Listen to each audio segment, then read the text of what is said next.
Hello everyone, welcome to social. So अभी मैं देख के आया हूँ केसरी चैप्टर 2 एंड मेरे ओपिनियन में ये एक बहुत ही इम्पैक्टफुल फिल्म है। जिस तरह से फिल्म शुरू होती है, पहले 10 मिनट जहाँ पे हमें मेन मैसेकर देखने को मिलता है, that can really trigger some people. और उसके बाद जिस तरह से फिल्म अपने कैरेक्टर्स को इंट्रोड्यूस करती है, there is no hero worshipping. मुझे काफ़ी अच्छा लगा कि ज़्यादा एग्जैजरेट करके सबकी एंट्रीज नहीं दिखाई गई हैं। दे हैव शोन इन अ वे कि ये फिल्म उस ट्रेजेडी के बारे में है, एक हीरो सेवियर के बारे में नहीं है। Basically the film wants to bring another part of the truth and give a sense of justice to our history. मुझे ये अप्रोच काफ़ी इंप्रेसिव लगा।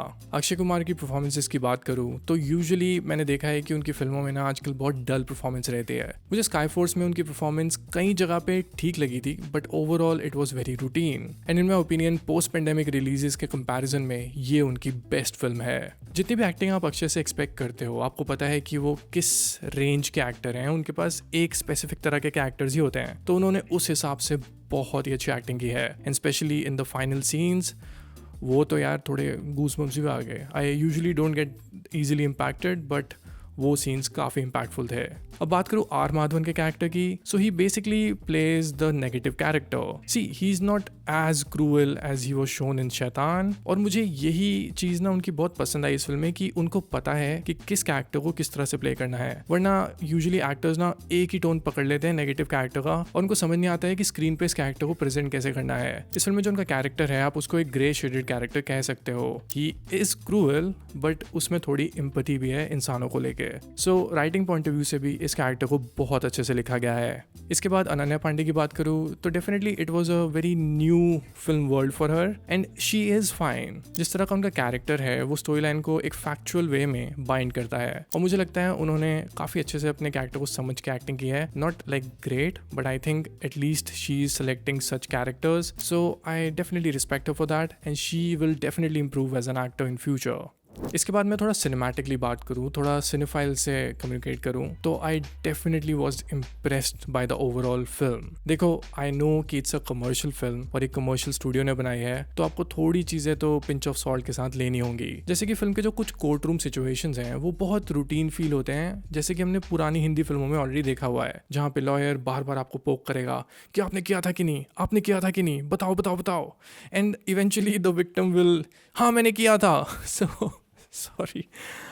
सो कुछ ऐसी सिचुएशंस भी आपको देखने को मिलती हैं and you feel as a cinephile, मैंने ये सब पहले देखा हुआ है, इस तरह का रूट क्यों चूज़ किया। बट ओवरऑल अगर मैं कोर्ट रूम सीन्स की बात करूँ, the biggest peakest moment comes at the end, जहाँ पे ऐसी सिचुएशन बनाई जाती है कि ऐसा लगता है कि कोई डिस्कशन का पार्ट बचा ही नहीं है। But then comes good writing. यहाँ पे भी एक बहुत ही बढ़िया कोर्ट रूम सीन एस्टैब्लिश होता है एंड सीरियसली इट यार सीरियसली वो एंड में गूज़बम्प्स थे। That's why I was so impressed कि जिस तरह से इस सीन को लिखा गया है। एंड ऑनेस्टली एक बात कहूँ, that you scene definitely felt personal. देखो, you can call this scene fictionalized और एग्जैजरेटेड, बट आपको पता है कि ये सेंटिमेंट कहाँ से आता है। It might not be the same word said at that particular time, but you should understand कि इतनी क्रिएटिव लिबर्टी तो हिस्ट्री को लेके ली जा सकती है। अगर क्विंटन टैरेंटिनो अपनी फिल्म्स में इस तरह की लिबर्टी ले सकते हैं कि वो रियलिटी को ही चेंज कर देते हैं, तो हम भी इस तरह की लिबर्टी ले सकते हैं। देखो, एज अ कंट्री हम अभी भी अपने पास्ट ट्रेजेडीज से हर्ट हैं, अभी भी हम एज अ कंट्री हील नहीं हुए हैं, वो ट्रॉमा अभी भी है। सो हम इन अ वे इन ट्रेजेडीज को दिखाते हुए फन नहीं कर सकते like Tarantino does in his films. I am not criticizing his films, he is a masterful director. We are still there and it impacts us की जो हिस्ट्री में हुआ था। सो राइटर्स ने जिस तरह से नैरेटिव बिल्ड किया है, मुझे तो बहुत पसंद आया। इसके अलावा I want to mention how technically balance this film was. चाहे फिल्म का प्रोडक्शन डिजाइन हो या फिर फिल्म की सिनेमाटोग्राफी और इवन द कलर पैलेट, जिस तरह से इन्होंने एक ब्लू टोन का कलर पैलेट यूज किया है, आई लाइक्ड इट। बिकॉज देखो, हम ना जब भी ओल्ड एरा फिल्म्स बनाते हैं, या तो हम वही येलोइश टोन या सीपिया टोन में उनको दिखाते हैं, एंड मैं सीरियसली बोर हो चुका था। So kudos to the makers कि उन्होंने कमर्शियल फिल्म को एक डल फेडेड ब्लू कलर में दिखाया है। सरदार उधर ने भी ये चीज दिखाई थी, बट उस फिल्म का जो ऑरा था, अप्रोच था, काफी डिफरेंट था। सो आई लाइक इट कि केसरी 2 में वही सेम अप्रोच लिया गया and it looks impactful on screen. अगर मैं सिनेमाटोग्राफी की बात करूँ, तो आप ट्रेलर से ही, कुछ विजुअल से ही देख के बता सकते हो कि सिनेमैटिकली ये फिल्म कितनी वेल शॉट है। मेरा फिल्म में फेवरेट सिनेमाटोग्राफी वाला सीन वहां आता है जहाँ पे जनरल डायर के कैरेक्टर को थोड़ा ह्यूमिलेट किया जाता है और उनके पीछे ब्रिटिश फ्लैग होता है। वो सीन बहुत ही इम्पैक्टफुल था सिनेमाटोग्राफी वाइज। सो जब आप फिल्म देखोगे तो ध्यान रखना उस सीन का जहाँ पे ब्रिटिश ब्रिटिश फ्लैग आता है और उसके बीच में जनरल डायर खड़ा है, थोड़ा इंसल्टेड खड़ा है। सो वो सीन डेफिनेटली आपको इम्पैक्ट करेगा। इसके अलावा सिनेफाइल्स को एक और एस्पेक्ट पसंद आएगा, वो है मेंटल हेल्थ का। इस फिल्म में दिखाया गया है कि कोई इतना रूथलेस क्यों बनता है और उसके साथ हुआ क्या है। सो मुझे ये चीज़ भी अच्छी लगी कि the film definitely bashes the Britishers, but एक मेंटल हेल्थ का एंगल भी फिल्म में दिखाया गया है that is used in a correct way. So I like that part as well.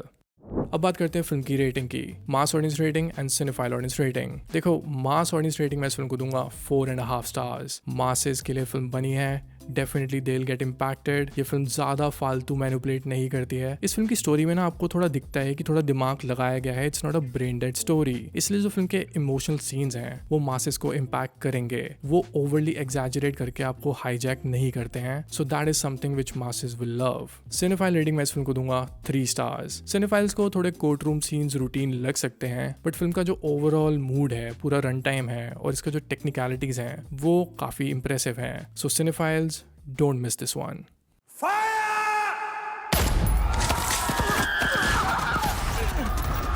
रुक जाओ रब दा वास्ता जी, shoot them! रुक जाओ। ऑलराइट देन, ये तो था मेरा पॉइंट ऑफ व्यू केसरी 2 को लेके। आपका ओपिनियन मेरा ओपिनियन डिफरेंट भी हो सकता है, which is completely healthy and democratic. So अपना ओपिनियन मुझे कमेंट्स में जरूर बताना। Now talking about the giveaway, सबसे पहले तो जाट रिव्यू के गिव अवे विनर को अनाउंस करते हैं। सो उनका नाम है ध्रुव प्रताप सिंह राठौड़ 7। कॉन्ग्रेचुलेशंस, आपको मिलता है इन दोनों में से एक पोस्टर आपकी चॉइस का। ऑलराइट देन, अब बात करते हैं केसरी रिव्यू के गिव अवे की। सो इस बार मैं लेके आया हूँ 2 कल्ट लुकिंग पोस्टर्स ऑफ लगान एंड RRR। इनको जीतने के लिए आपको मुझे कमेंट्स में बताना है अपनी favourite pre independence story line वाली फिल्म इंडियन सिनेमा से। बेसिकली वो फिल्म्स जो इंडिया के फ्रीडम या ब्रिटिश एरा की स्टोरी लाइन के अराउंड बेस्ड थी। They can be films made on fictional stories as well. So मुझे कमेंट करके जरूर बताना and explain me why did you love it so much. आप अगर यहाँ तक पहुंच ही गए हो तो please I request you to follow me on Instagram, Twitter and Letterboxd. यहाँ पे भी मैं ओरिजिनल कंटेंट बना रहा हूँ। So please if you connect with my opinion you can follow me there as well. Alright then, I see you soon with a new video. Till then, keep watching good films.